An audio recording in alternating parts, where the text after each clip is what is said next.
10 now. Good morning. Welcome back. Have you maybe been thinking about making better food choices? Well, this month is a good time to start because it is National Nutrition Month. And here to get you on the right track is registered dietitian Sunida Infahsaeng with Hartford Healthcare St. Vincent Medical Center. Thanks for joining us. Thanks for having me. Absolutely. So tell us more about National Nutrition Month. Why is there a dedicated month all about nutrition?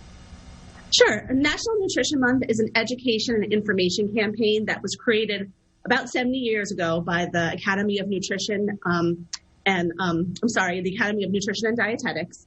And that's our professional body for dietitians. And it really aims at promoting healthy food choices, informed food choices, as well as developing overall good eating habits and physical activity habits as well. Is there a focus or a theme for this year's month? This is we're all unique individuals with different goals. We have our unique tastes and preferences as well as cultural preferences. And so there is really no one size fits all strategy when it comes to healthy eating. And that's really what we want to bring awareness to.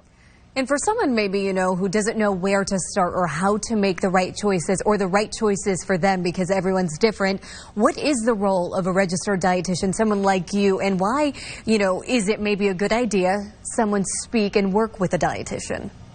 Absolutely. So we are really your nutrition coaches, if you will. We can kind of help with you with that journey.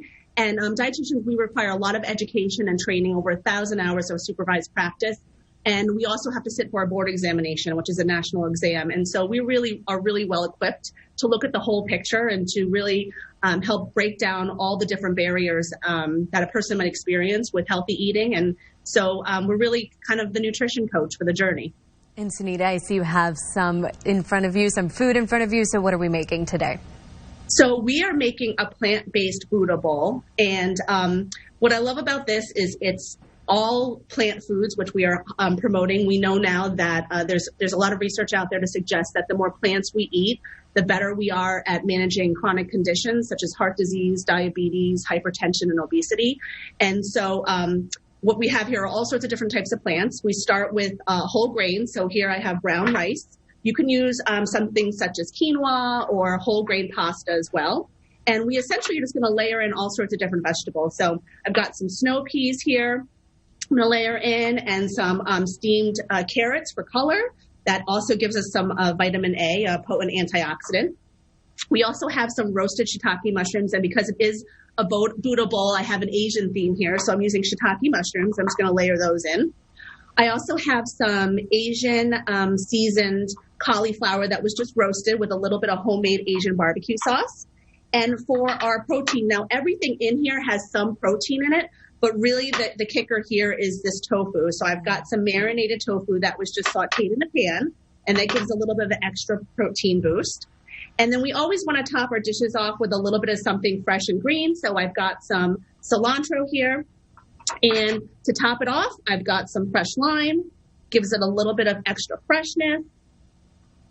And I love sriracha sauce Thai, and so I put sriracha on everything. This is a sriracha aioli.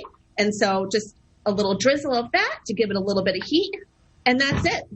Healthy, plant-based bowl full of fiber, full of vitamins and minerals. And you can feel good about eating it because, again, there's really nothing unhealthy in this bowl. I like how you pointed out how a plant-based diet also has protein. I think that's the misconception sometimes that is associated with a plant-based diet is where do you get your protein from? Absolutely. I mean, as Americans, we eat way more animal-based proteins than we really need to. And about 50% of the plants that we're supposed to. We don't get nearly as many fruits, vegetables, whole grains, and nuts and seeds and legumes as we really should. And so this bowl, this recipe really kind of takes care of all of that. Wonderful. Sunida Infahsaeng of Hartford Healthcare St. Vincent's Medical Center, thank you for your time this morning. Thank you.